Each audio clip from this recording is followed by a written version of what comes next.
고마우신 하나님 감사합니다. 오늘 수요일 날도 우리 주님께서 이와 같은 자리와 시간을 저희들에게 주셔서 우리 성도들이 함께 모여 주님의 말씀을 나눌 수 있는 시간, 기회, 건강, 여건 주셔서 고맙습니다.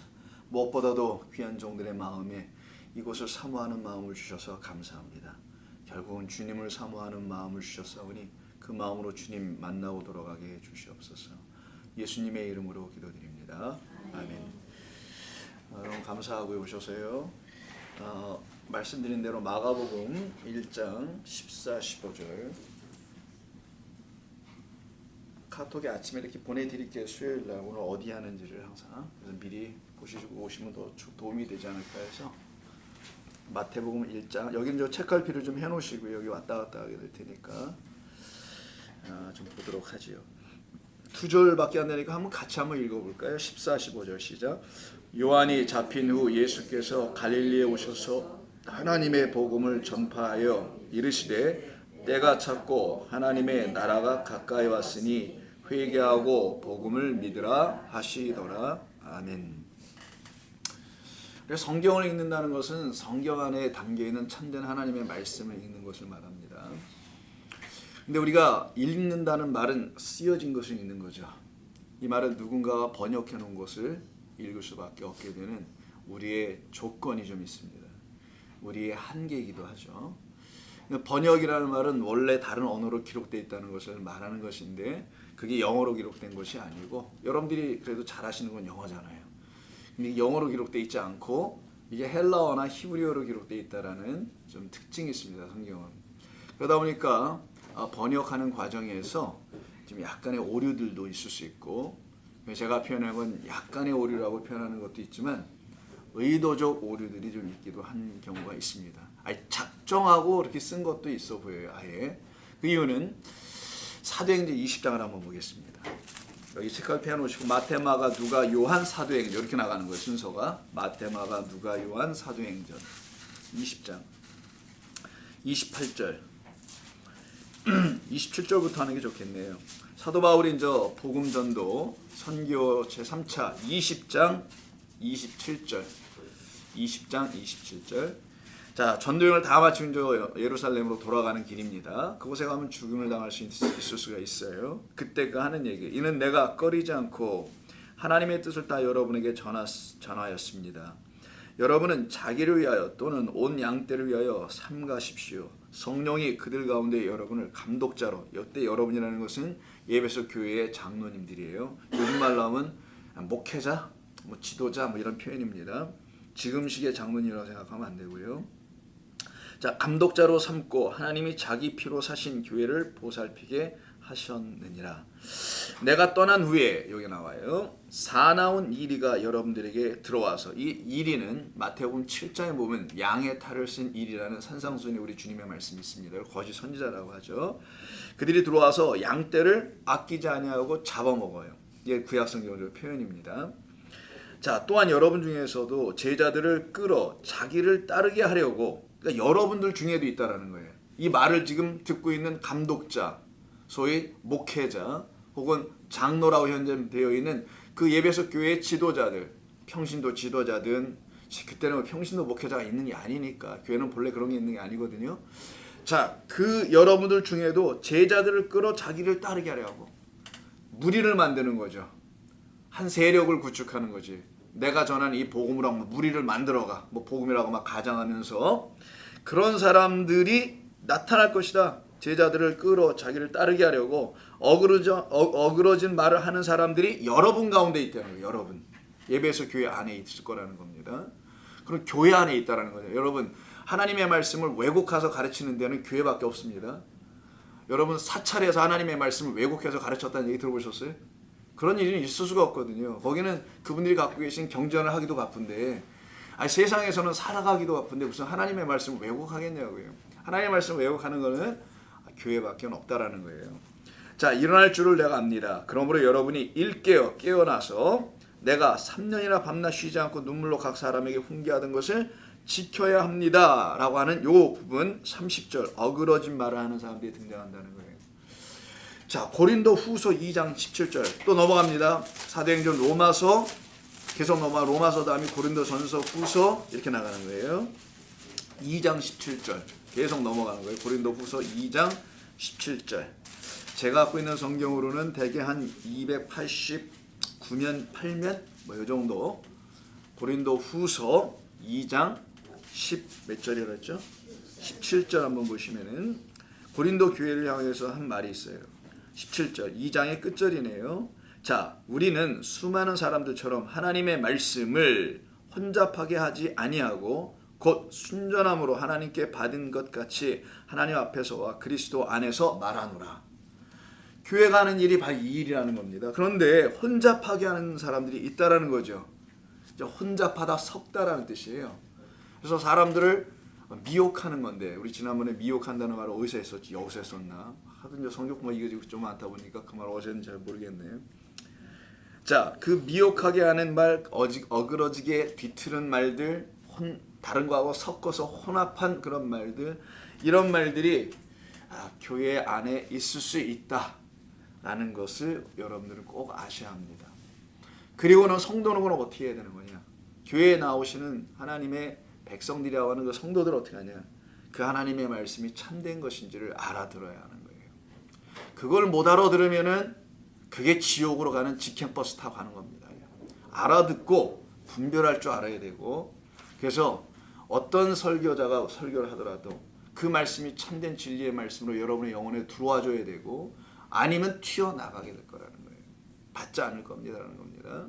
그것을 하나님의 복음이라고 하는 거예요. 오늘 본문 13절에서 하나님의 복음이라는 말이 나오죠. 자, 그 하나님의 그 복음이 이렇게 써 있어요 원래. 근데 우리말은 이런 걸 그냥 무시하잖아요, 되게 정관사를.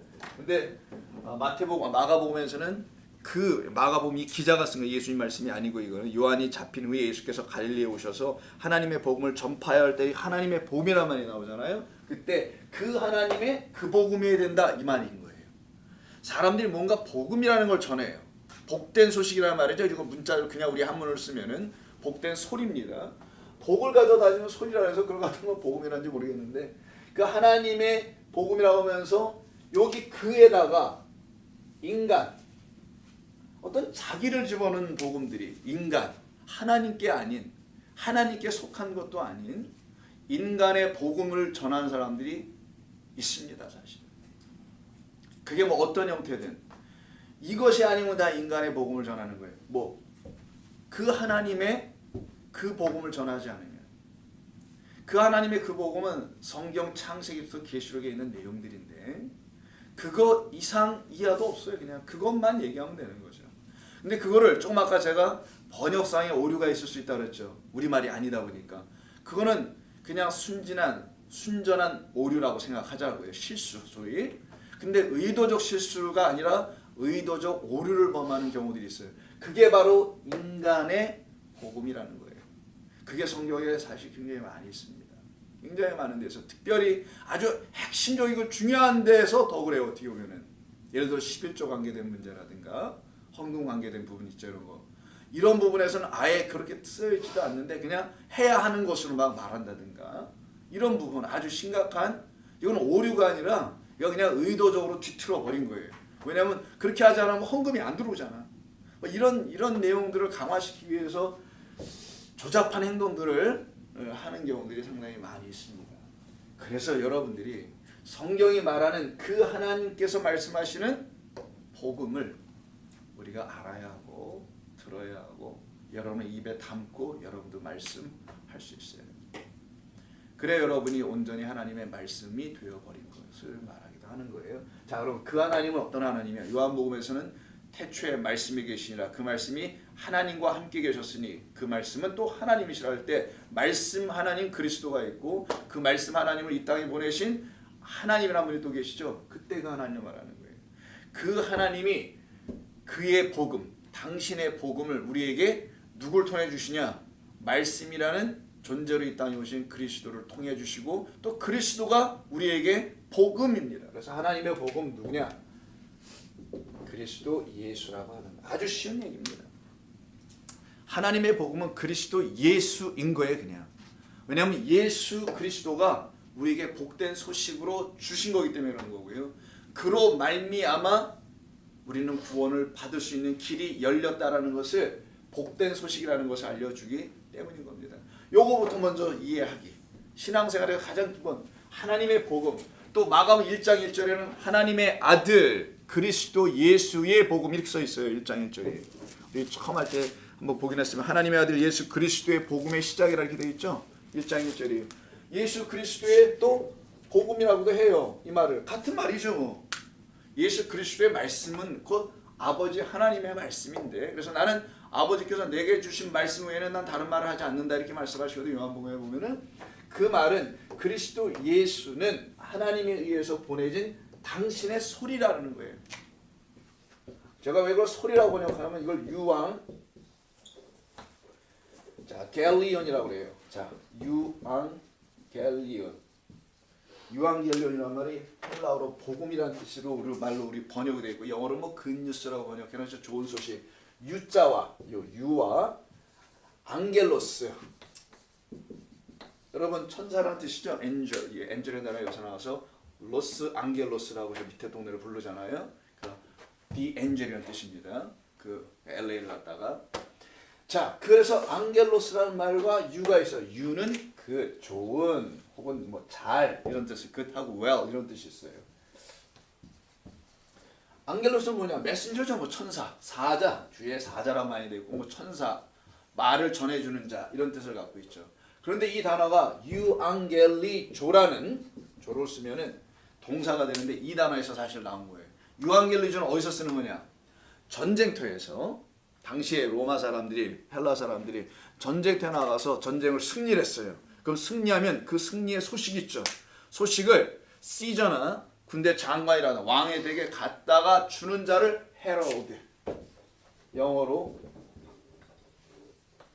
소식을 전해주는 자를 갖다 헤럴드 메신저라고 해요. 그걸 갖다가 근데 메신저라고 좀 약해요. 그래서 제가 일부러 헤럴드 이러면 잘 안 쓰시는 단어를 좀 썼는데 헤럴드라는 뜻은 헤럴드는 신문의 이름도 뭐 무슨 헤럴드 이런 것이 있어요. 어디에 헤럴드 이 헤럴드라는 것은 소식을 전해주는데 어떤 소식을 전해주냐? 좋은 소식을 전해줘. 반드시 bad news가 아니에요. 좋은 소식. 승리했다는 거죠. 전쟁에서는 그 좋은 기쁜 소식을 막 그 어떤 전갈병이 막 말을 타고 와서 전해주는 것 같다가 헤럴드라고 하는데 요때 유앙겔리조라는 요 복음을 전하다 혹은 복음 이 말로 번역되어 있는 요 단어의 본뜻은 앞으로 곧 일어나게 될 이런 뜻이에요.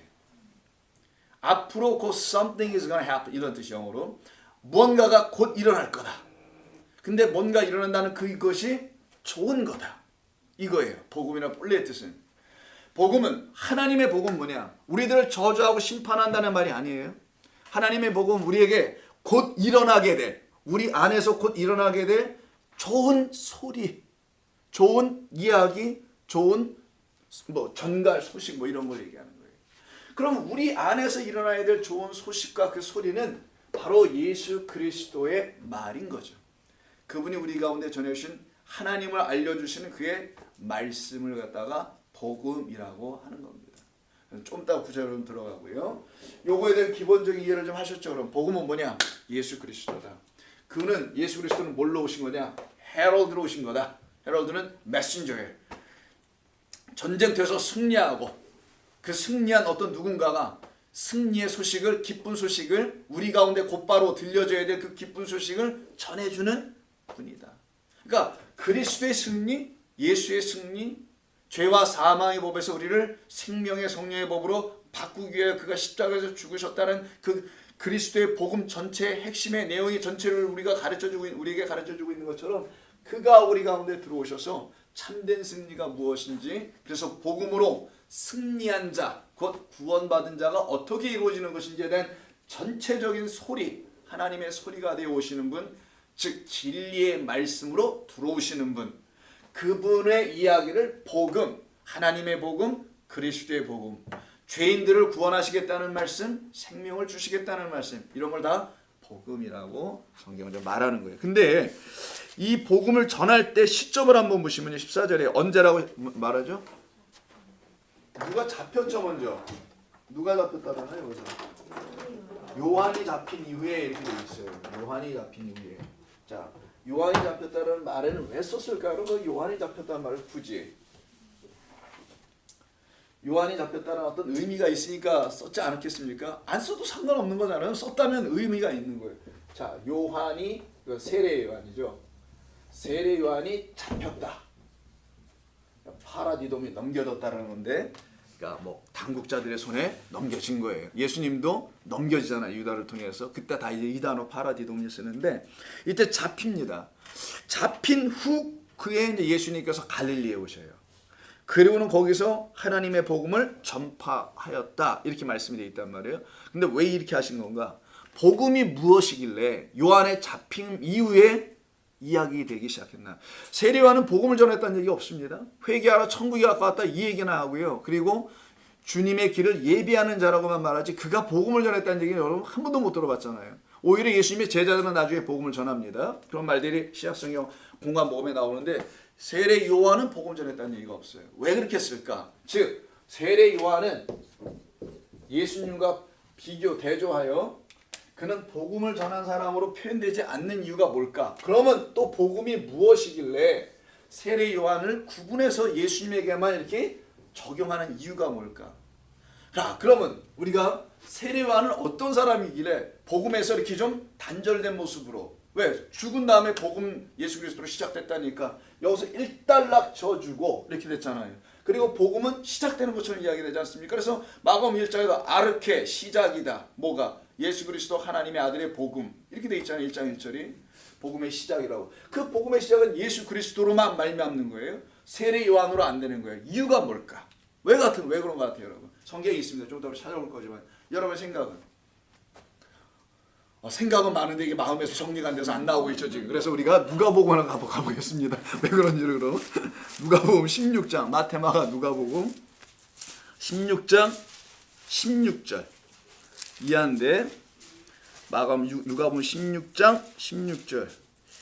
자, 그거 이전에 15절 14절부터 읽을게요. 대상이 누구냐면 이 말을 듣는 대상은 바리새인들입니다. 바리새인들 하면 딱 떠오르는 게 뭐예요? 율법 정신이 아주 투철하신 분들이죠.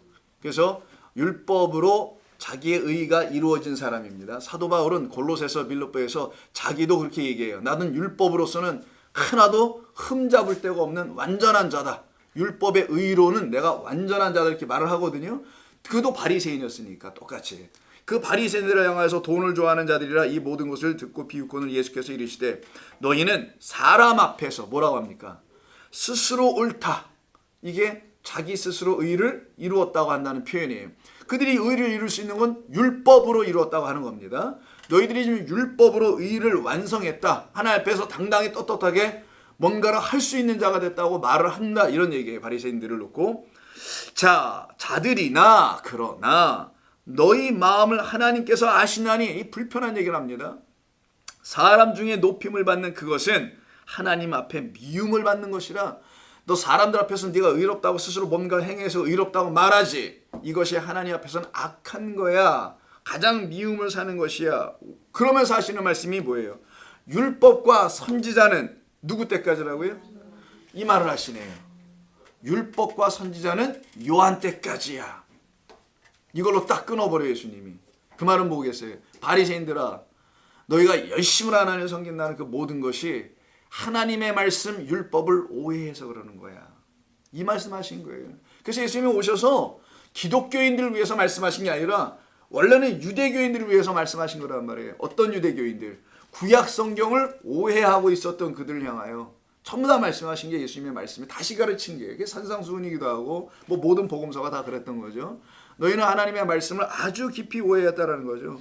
너희는 율법과 선지자는 요한의 때까지요. 그 이후부터는 뭐랍니까? 하나님의 나라의 복음이 전파되어야 해. 여기 나라가 들어갔죠.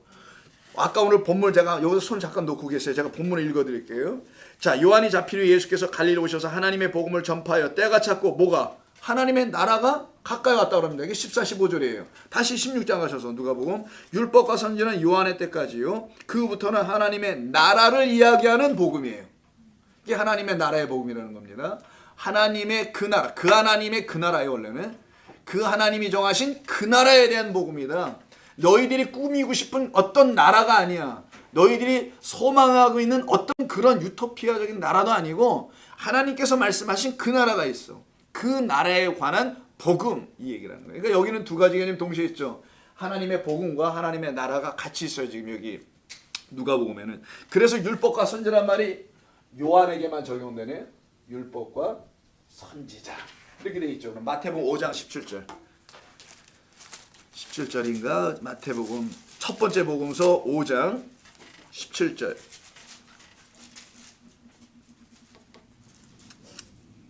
마태복음 5장 17절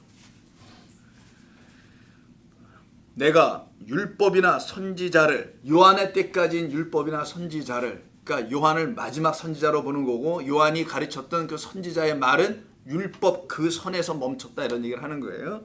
자, 내가 율법이나 선지자를 폐하러 온 줄로 생각하지 말라. 폐하러 온 것이 아니요 완전하게 하려 하러 왔다. 진실로 너희에게 이르노니 천지가 없어지기 전에는 율법의 1.1획도 결코 없어지지 아니하고 다 이룰 것이다. 자, 우리 주님 오셔서 율법을 다 완성하여 이루신다는 말씀은 문 좀 열어주세요. 도와주라고 좀 저거 뭔지.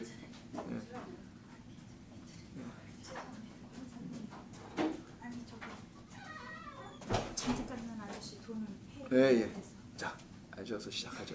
자, 그래서 율법 보세요. 17절, 18절. 율법이나 선지자를 폐하러 온 줄로 생각하지 말라. 폐하러 온 자. 그러면 보세요. 여기 지금 세례 요한의 때까지는 율법, 선지자 이걸로 정리해 버리잖아요. 세례 요한의 때까지만이야 율법과 선지자는. 그리고 예수 나로 말미암아는 뭐가 들어온다는 거예요? 복음이 시작될 거야. 나로 말미암아는 복음이고, 즉 예수로 말미암으로는 복음이고 요한으로는 율법으로 끝난다. 이 얘기를 하시는 거란 말이에요. 율법으로 끝나는 이 이야기, 율법이 할 수 없는 이야기를 율법이 너희에게 정확하게 다 가르쳐줬음에도 불구하고 율법을 오해함으로 인해서 갖게 됐던 너희들의 숱한 오해들, 이 오해가 예수 그리스도로 말미암아 완전케 된다는 것이죠. 아까 마태복음 5장 보십시오. 폐하는 게 아니라 그랬잖아요. 자, 결국 뭘 얘기하는 거냐? 복음이라는 것은, 복음은 율법을 선지자들이 하나님의 말씀으로 전했는데도 불구하고 이걸 알아듣거나 깨닫지 못한 대표적인 사람, 아까 청취자들인 바리새인들, 그들이 갖고 있는 율법이 이제는 여기서 끝나. 그래서 요한은 잡혀 들어가고 목 잘려 끝나는 거예요. 그것은 율법의 끝, 율법의 사망을 얘기하는 거예요. 요한의 한 사람의 죽음을 얘기하는 게 아니라 요한이 목 잘려 죽는단 말이에요. 그 율법을 머리로 삼고 살았던 모든 존재들에 대한 폐함, 그것은 멸망시키는 거고 율법 자체는 안 없어진다. 1.1획도. 거기는 진리를 담은 하나님의 말씀이기 때문에. 근데 너희들의 문제는 오해한 것뿐이다. 이 얘기인 거예요. 그래서 그 율법은 내가 다시 세울 거야. 그 세워진 걸 뭐라고 부른다는 거예요? 그게 복음이라는 거예요. 율법의 실제적 진의, 본래 진의, 이건 내가 세울게. 참된 진리는 내가 세울게. 내가, 예수가 율법이 갖고 있는 내용의 진리를 전해주는 자, 헤럴드에. 그래서 요한의 때까지 모든 것은 끝났다. 요한의 때까지 다 끝날 것 같다가 때가 찼다. 이렇게 하는 거예요. 그게 아까 15절에 때가 찼다라는 말이에요. 그럼 연결되시죠, 여러분? 누가복음 16장과 이 마가복음 1장 14절 15절이 서로 관계가 있는 말씀이라는 거, 병행구절이라는 도움을 좀 우리에게 주는 말씀이라는 것을 여러분 이해하실 수가 있어요. 세례 요한은 어떤 상징이냐? 율법과 선지자의 상징이에요. 근데 율법과 선지자는 모두 다 어떻게 되냐? 폐하여져야 될 대상이 됩니다. 항상. 그래서 첫 번째 모세가 받았던 돌판도 어떻게 돼요? 폐하여지고, 모든 선지자들은 다 오는 족족 죽임을 당하고 이런단 말이에요. 전부 다 이건 뭐냐? 없어질 것들. 그리고 이것은 앞에 있는 것들. 누가 오시기 전에 예수 그리스도가 뭘로? 이 율법의 실제적인 진의인 본래의 내용인 복음으로. 오늘 우리 진희 집사님이 오셔가지고 잠깐만 진희 그러는 것 같아. 내가 약간 발음이 비슷합니다만은 자, 진의 본래의 뜻이, 참된 뜻이 복음이라는 거예요. 복음은 상징적이거나 뜬구름이 아닙니다. 율법의 실제적인 내용을 복음이라고 하는 거예요. 율법이 지향하는 최종적 목표는 그리스도라는 겁니다. 그 얘기인 거예요. 구약 성경이 전부 다 얘기하는 것은 그리스도 예수를, 메시아를 보내겠다라는 것, 이게 율법이 말하려고 하는 내용인데 사도 바울도 이거를 몰랐던 거예요. 왜? 그렇게 안 가르쳐줘서 몰랐던 거죠. 뭐. 그리고 그냥 예수 믿는 사람들을 꽁무니 쫓아다니면서 잡아 죽이기만 했었지 않습니까? 그런 사람으로 살았던 사람이 사도 바울이었죠. 그런 모든 사도 바울과 같은 열심은 있으나 뭔가 열심으로 예수를 믿어보려고 해요. 요즘 말로 하면은 당신 열심으로 하나님을 믿어보려고 했던 것이죠. 그런데 그 열심이 그냥 엉뚱한 것에 근거한 열심이 되다 보니까 그게 자기 의가 되어버렸던 거예요. 나는 이렇게 알고 있어. 온전히 잘. 그래서 나는 이렇게 믿고 있는 거야. 이렇게 오해의 믿음을 가지고 하나님을 열심으로 섬기는 자들이 예수님이 만났던 그 당시의 사람들이었던 거예요. 자, 그럼 다시 한번 하나님의 복음은 왜 세례 요한이 잡힌 이유에 관계가 있는가? 예수님께서 그 하나님의 복음을 전파했다. 이 케로스라는 이 전파했다는 말 속에 담겨 있는 그 뜻이 왜 요한의 죽음과 관계 있는가? 요한은 상징이다. 뭐에 대한? 율법과 선지자에 대한 상징이다. 그 율법과 선지자는 요한의 때로 마감된다. 끝났다. 왜 끝이 나냐? 율법과 선지자를 없애버린다는 게 아니라 그들이 원래 본래적으로 갖고 있었던 뜻이 있어요. 선지자는 온전한 말씀 전했잖아요. 율법은 1.1도 안 바뀌고 그냥 온전한 말을 계속 하고 있잖아요. 문제는 뭡니까? 이 듣는 게 문제야. 잘못 듣고 잘못 오해하는 게 늘 문제였단 말이에요. 그렇게 듣고 잘못 이해하고 깨달았던 우리들에게 율법의 본이 진리를 알려주시기 위해서 오신 헤럴드, 메신저가 바로 예수 그리스도다. 그가 율법 안에 있는 복음이고 복음 자체이고 율법 안에 있는 실제적 내용을 복음이라고 한다. 복된 소식 이러면 안 됩니다, 여러분. 굿뉴스 이러면 자꾸만 오해가 돼요. 그가 율법의 실제적 내용이다. 이걸 복음이라고 하는 거예요. 그러면 율법, 성경을 읽으면 다 그리스도로 깨달아 알아져야 되는 거예요. 문자적으로 모든 복음이 다 이렇다는 얘기가 아니라 성경의 흐름 전체가 예수 그리스도를 다 지향하고 있다는 거. 그 말은 뭐 바꿔 쓰면 복음을 지향하고 있다는 거. 다르게 쓰면은 자, 한 발 더 나갑니다. 율법이 아니요. 뭐라는 거예요, 그러면? 복음이라는 말을 풀으면은 이렇게 두 단어로 풀어줘요. 은혜와 진리. 그렇지, 진리다. 그래서 이게 요한복음 1장 17절에 나오는 거예요. 한번 가서 보죠. 우리가 또 이거 마가복음은 우리가 신앙의 기본 이해들을 갖기 위해서 준비한 거니까 좀 아주 기본적인 것은 꼭 한 번씩 방문 기록을 남겨주길 바랍니다. 여러분 성경책에다가 밑줄을 그시든 뭐 하이라이트를 치시든. 요한복음 1장 16, 17절. 요한복음 1장 16, 17 제가 읽습니다. 우리가 다 그의 충만한 데서 받으니 은혜에 의해 은혜밖에 없다. 복음은 예수 그리스도는 율법 안에 담겨있는 진리인 뭐만을 얘기한다고요? 은혜밖에 없다. 율법은 은혜를 얘기한 것이지 너희들 보고 행동 강령을 가르쳐서 그걸 가지고 하나님 앞에서 스스로 의로워진지를 확인하라고 준 것이 아니었다. 제사를 준 것도 그렇고 예배를 준 것도 그렇고 각종 모든 게 다 그런 것이었다. 이걸 얘기하는 거죠. 자, 그래서 좀 더 나가볼까요? 17절. 율법은 자 모세로 말미암아 주어진 것. 그래서 세례 요한에까지만 이야기 되는 것. 그리고 은혜와 진리는 이걸 복음이라고 하는 거예요. 예수 그리스도로 말미암아 우리에게 율법이 풀려져 오면은 이게 하나님의 은혜에 대한 이야기였구나. 이게 참된 이야기구나. 진리구나. 라는 것을 알아듣게 되죠. 이것을 갖다가 복음이라고 하고 하나님의 복음이라고 좀 말을 시작합니다. 그래서 다시 14절로 가셔가지고요. 요한이 잡힌 후 이제 아시겠죠? 어떤 상황인지. 예수님께서 다른 데로 안 가시고 왜 하필 갈릴리로 가실까? 예수님이 뭐 나사렛, 갈릴리 주변 지역 중에 하나인 나사렛에서 성장하셨잖아요.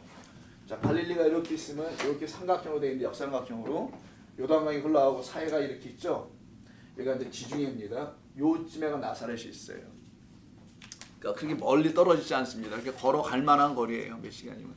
자, 이 나사렛인데 여기서 사셨기 때문에 이 갈릴리 지역이 뭐 본인의 나와바리, 뭐라 그래 주는 말로? 본인의 구역, 본인이 그 노시는데 우리말로 하면 예수님이 놀던 데가 주로 여기입니다.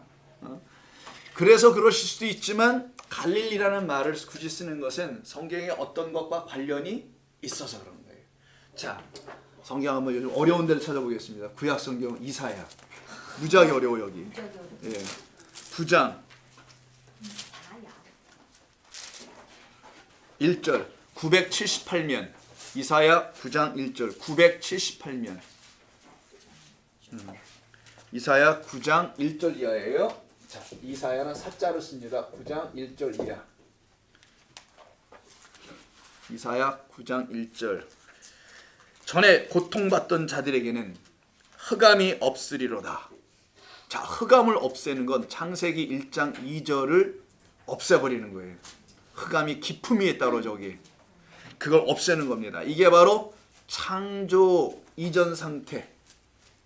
어둠 속에 있는 자들의 모습. 흑암이 없으려다. 옛적에는 여호와께서 스불론 땅과 납달리 땅이 멸시를 당하게 하셨더니 후에는 해변길과 요단 저쪽 이방의 갈릴리를 영화롭게 하셨느니라. 이때 갈릴리가 나오네요. 흑암에 행하던 백성이 큰 빛을 보고 사망의 그늘진 땅에 거주하던 자에게 빛이 비추도다.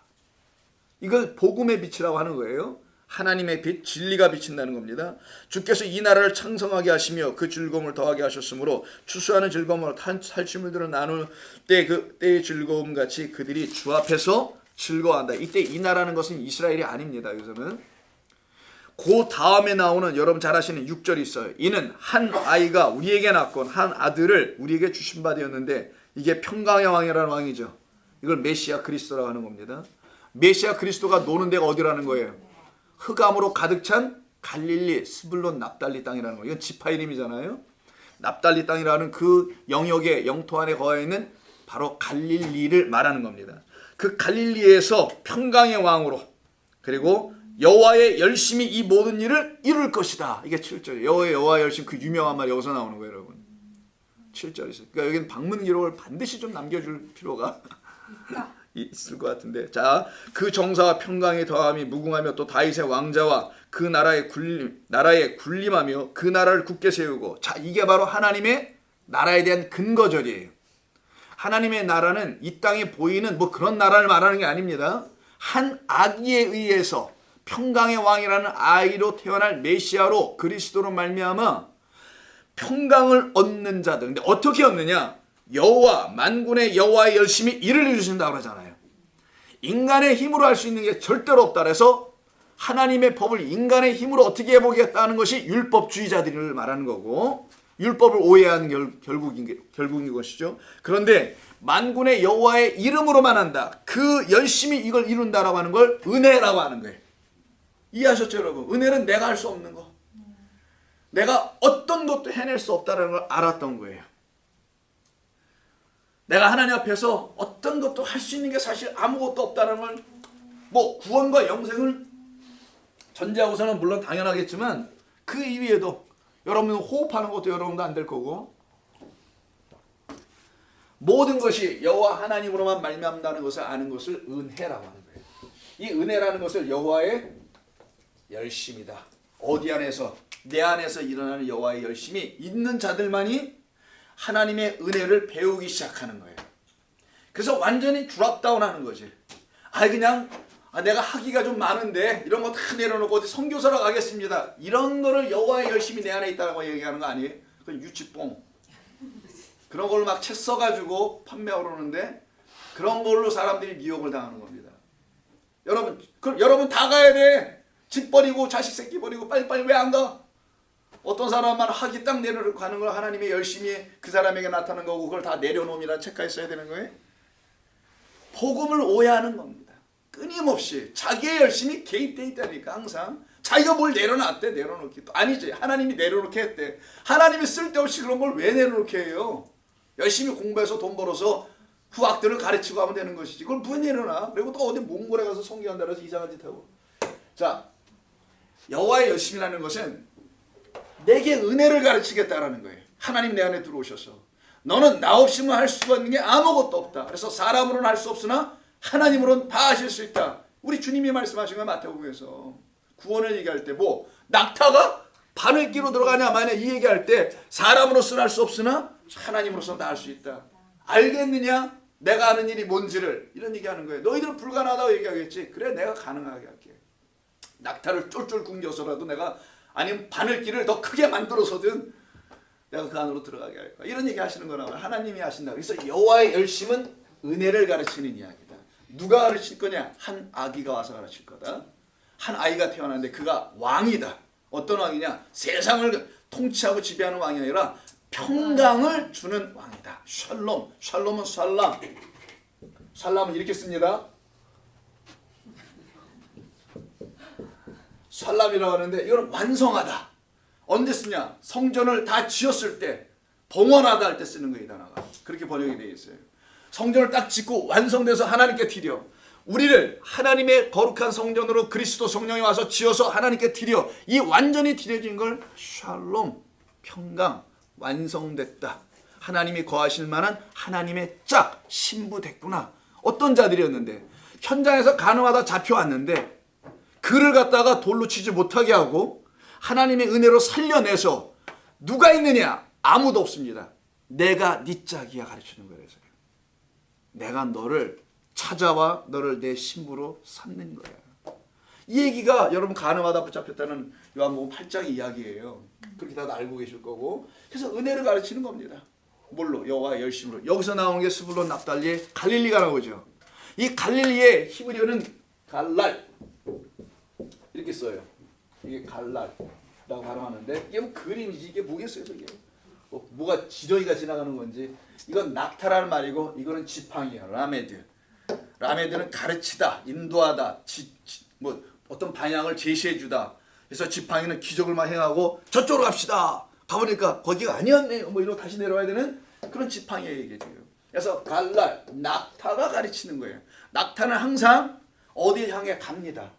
A, B, C를 가게 되어 있어요. 출발점에서 B를 거쳐서 반드시 C로 가요. 이게 당시 고대 근동의 상황입니다. 여기 오아시스가 있어 사람들이 잘 무역을 하며 사는 데서 시작해서 여러분 저기 뭐지 이거 중국에 그 있는 만리장성 아니 그거 말고 아니에요? 그 길 무슨 길? 실크 로드. 자, 실크 로드 있지 않습니까? 그것처럼 장사하는 캐러밴들이 낙타를 타고 장사하는 사람을 캐러밴이라고 해요.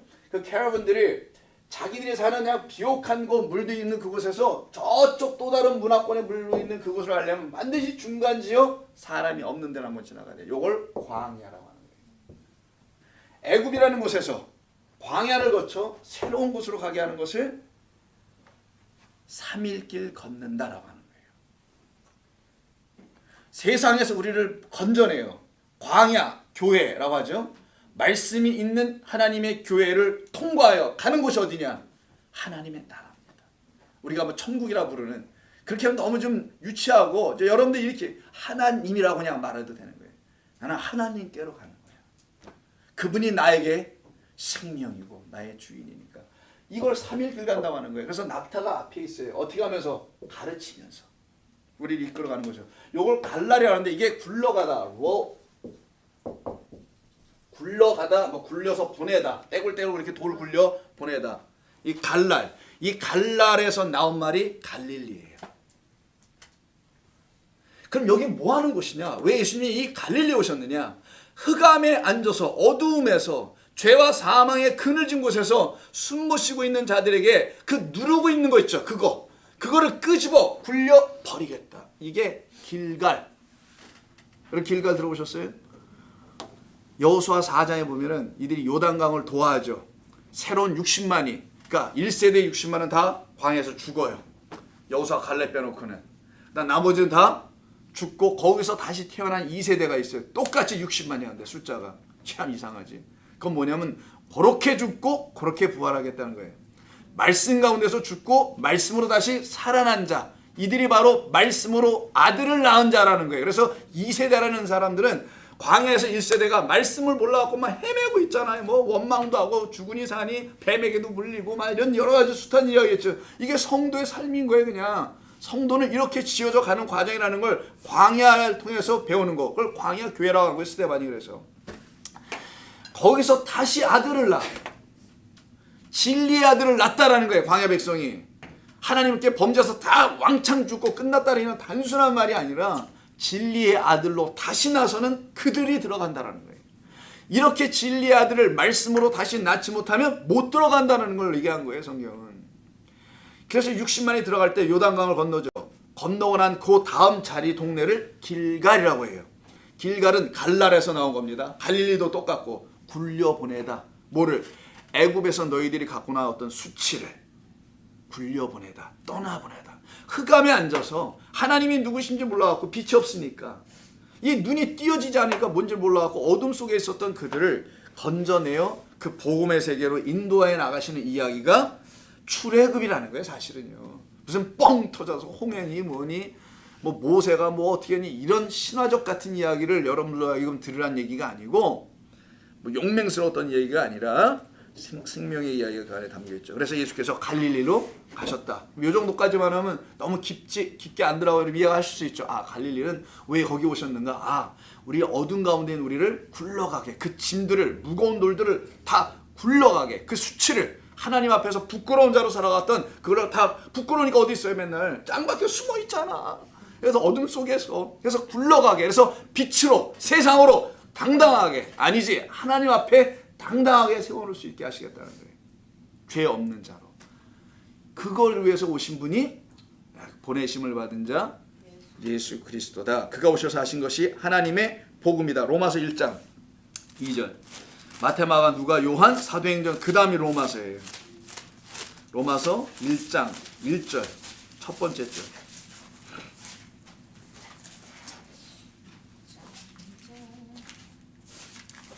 복음 한번 보죠. 예수 그리스도의 종 바울은 사도로 부르심을 받아 하나님의 복음을 위하여 택함을 받았다. 그래서 하나님의 복음이 나오죠. 예수 그리스도의 종, 예수 그리스도께서 전하신 그 복음, 하나님의 복음을 나도 똑같이 전해야 할 사람이 되었다. 이게 그리스도 하나로 연합한 자의 삶의 모습이죠. 자, 그럼 어떻게 전했을까? 골로새서, 로마서 다음으로 넘어갑니다. 골로새서, 고린도, 전후서 지나가고 예배소서, 빌립보서, 골로새서예요. 좀 뒤로 가야 되겠죠. 1장 6절 323면 정도, 323면에 골로새서 1장 6절